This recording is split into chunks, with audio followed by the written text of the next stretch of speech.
నేటి పీసీఓడే రేపటి ఇన్ఫెర్టిలిటీ. అవునండి. ప్రతి 10 మంది అమ్మాయిల్లో 7 పీసీఓడి ఇష్యూస్‌తో సఫర్ అవుతున్నారు. దాంట్లో 4 అమ్మాయిలకి కనీసం 3 నెలలకోసారి టాబ్లెట్ వాడితే తప్ప పీరియడ్ రాని సిట్యుయేషన్స్ ఫేస్ చేస్తున్నారు.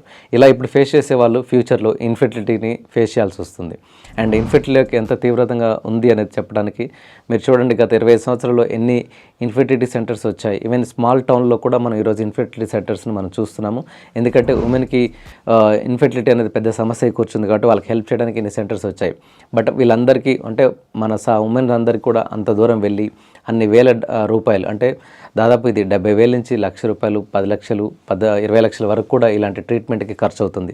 అందరికీ అలాంటి ఖర్చు పెట్టుకునే సామర్థ్యం ఉండదు. కాబట్టి మీరు కనుక ఇన్ఫెర్టిలిటీ సమస్యతో బాధపడుతున్నట్టయితే సో మీ యొక్క ఆరోగ్య శైలిని, అంటే మీ యొక్క జీవన శైలిని కనుక మార్చుకున్నట్లయితే మీకున్న పీసీఓడి సమస్యని, తద్వారా ఇన్ఫెర్టిలిటీ సమస్య నుంచి కూడా బయటపడవచ్చు.